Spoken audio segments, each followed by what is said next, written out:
कुमारी कंगना राउत।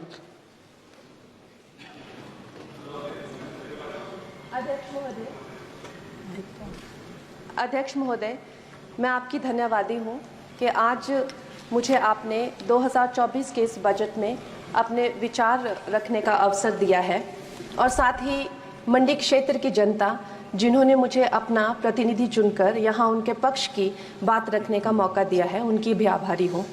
ये जगह मेरे लिए बहुत नई है, मैं एक नई सांसद हूँ, मगर मुझे इस बात का आभास है कि ये जो 18वीं लोकसभा है ये कोई सामान्य लोकसभा नहीं है। इस लोकसभा का जो चुनाव हुआ है उसमें हमारे जो शीर्ष नेतृत्व हैं, हमारे माननीय प्रधानमंत्री श्री नरेंद्र मोदी जी ने लगातार तीसरी बार प्रधानमंत्री बनकर पिछले 60 सालों का जो रिकॉर्ड तोड़ा है, उसके लिए हम सब उन्हें जो है वो हार्दिक बधाई देते हैं। साथ ही बधाई के पात्र हैं हम सब भारतीय जनता पार्टी के लोग जिन्हें ये सौभाग्य प्राप्त हुआ। और मैं ये भी मानती हूँ कि हमारे भारतवर्ष की जनता जिन्होंने एक स्थिर, सहज और सफल सरकार को चुना है और एक संकल्प को चुना है, वो भी बधाई के पात्र हैं। महोदय जी, हम सब जानते हैं कि आज से 10 साल पहले हमारे देश की अर्थव्यवस्था का क्या हाल था। आज से 10 साल पहले हमारी संघर्षशील जो एक चरमराती और एक लड़खड़ाती अर्थव्यवस्था जो कहीं 11वें-12वें नंबर पर थी और सारा देश जो है उसको लेकर चिंतित रहता था, पिछले 10 सालों में वो अर्थव्यवस्था 11वें से 5वें नंबर पे आई है और बहुत तीव्रता से जो है तीसरे नंबर की तरफ जा रही है। ये जो 2024 का बजट है ये सब वर्गों को जो है वो शक्ति प्रदान करने वाला बजट है। इस बजट से जो है वो हमारी अर्थव्यवस्था को भी तीव्रता मिलेगी महोदय जी।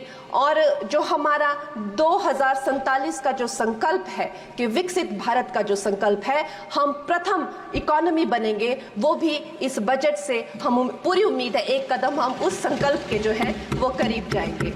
महोदय जी, पिछले साल हमारे हिमाचल प्रदेश में एक बहुत बड़ा प्राकृतिक संकट आया, एक बहुत बड़ी बाढ़ आई जिससे न जाने कितने जन, धन, पशु, जमीन की हमारे लोगों को जो है वो हानि हो गई। लेकिन दुख की बात यह है कि अभी भी हमारा हिमाचल प्रदेश जो है उस त्रासदी के प्रभाव से जो है उसके प्रभाव से उसकी हानि से बाहर नहीं आ पा रहा है। और उसका जो मूल कारण है वो है वहाँ की जो कांग्रेस की सरकार है, उनका जो लापरवाही है और उनकी जो भ्रष्टाचार नीतियां हैं। आज भी हमारे लोग जो हैं उस बाढ़ के प्रभाव से जो पीड़ित हैं। मैं आदरणीय और माननीय हमारी जो वित्त मंत्री हैं श्रीमती सीतारमण जी का मैं आभार व्यक्त करती हूं कि उन्होंने हमारी हिमाचल की जनता के लिए जो है एक स्पेशल रिलीफ फंड की जो घोषणा की है। हम सब हिमाचल वासियों की तरफ से हम आपका अभिनंदन करते हैं और हम आपका आभार प्रकट करते हैं। महोदय जी, मुझे ये जान के और आपको बताकर इस बात की खुशी भी होती है और खेद भी होता है कि जितना काम पिछले 10 वर्षों में हमारी भारतीय जनता पार्टी ने हिमाचल प्रदेश में किया है वो उतना काम हमारे आज़ादी के बाद 60 सालों में भी हिमाचल प्रदेश में नहीं हुआ था। आप सब हिमाचल जाते रहे होंगे। Varsha, it is her maiden speech. आप सब Himachal Varsha, it is her maiden speech, kindly. आप सब हिमाचल जाते रहे होंगे और आप सब ने देखा होगा कि वहां पर जो है आज से आज़ादी के 60 साल तक सिर्फ कुछ रोड्स बने थे और वो भी हमारे माननीय जो पूर्व प्रधानमंत्री अटल बिहारी जी रहे हैं, उन्होंने अपने कार्यकाल में जो है वो ग्रामीण प्रधानमंत्री सड़क योजना के अंतर्गत वो रोड बनाए थे। लेकिन पिछले 10 वर्षों में प्रधानमंत्री नरेंद्र मोदी जी की सरकार ने हमारे क्षेत्र को जो है एम्स, IIIT, IIM जैसे वैश्विक स्तर के जो है वो संस्थान दिए हैं और वंदे भारत जैसी ट्रेन को हमारे हिमाचल में पहुंचाया है।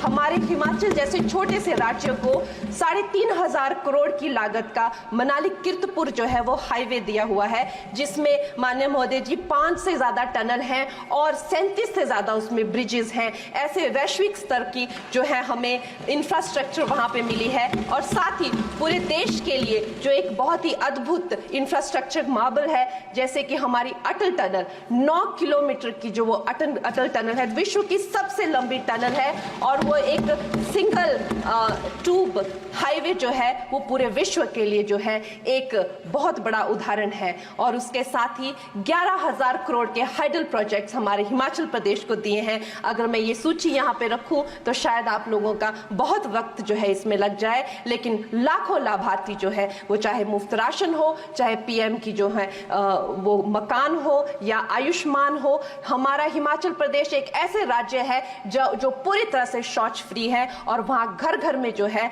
वो गैस चूल्हे का कनेक्शन लगा है। एक भी माता, एक भी बहन गैस चूल्हे के कनेक्शन के बिना नहीं है। और मेरा ये जो सौभाग्य है 18वीं लोकसभा में, महोदय जी, मेरा ये सौभाग्य है कि जब मैं यहाँ पे आई थी तब महिला आरक्षण बिल जो राजनीति में महिलाओं को जो है 33% आरक्षण देता है, वो बिल भी पारित हुआ था। तो मेरे लिए बड़ी ही ये सौभाग्यशाली जो है 18वीं जो लोकसभा है। और मैं ये कहना चाहूंगी कि ये जो बिल है ये अवश्य ही एम्प्लॉयमेंट हो या चाहे स्टार्टअप इनोवेशंस हो, चाहे हमारे गरीब और मिडिल क्लास को टैक्स रिलैक्सेशन हो या हमारे जो अन्नदाता किसान हो उन पे फोकस हो। ये मैं इसे होलसम बजट कहती हूँ। और मेरी एक प्रार्थना रहेगी हमारे सरकार से कि हमारे मंडी क्षेत्र में अगर एक इंटरनेशनल एयरपोर्ट हो तो अवश्य ही हमारी जनता का टूरिज्म की दृष्टि से बहुत कल्याण होगा। वो हमें जरूर इस विषय में सोचें। और मुझे लगता है ये जो बजट है हम हिमाचल के वासी जो हैं इसका पूरी तरीके से जो है वो वेलकम करते हैं। और धन्यवाद। और फिक्र हमेशा मेरे साथ रहता है। भूषण ज्वेलर्स, अनमोल रिश्तों के लिए। गाड़ी जैसी भी हो, छोटी से लेकर बड़ी, सभी प्रकार की कारों के लिए अब आपको कार की scanning, coding, meter repairing, centre locking के लिए चंडीगढ़ या कहीं और जाने की जरूरत नहीं। अमर मोटर आपके अपने शहर सोलन और शिमला में लेकर आए हैं ये सब सुविधाएं। किसी भी तरह की denting, painting, electrical, mechanical work के लिए आप दिए गए नंबरों पर फोन कर सकते हैं, डोर स्टेप सर्विस ले सकते हैं। जब आपको इन सारी समस्याओं का समाधान घर बैठे मिल रहा है तो चंडीगढ़ जाने की क्या जरूरत। अमर मोटर आए, अपनी समस्याओं का समाधान कुछ ही मिनटों में पाए।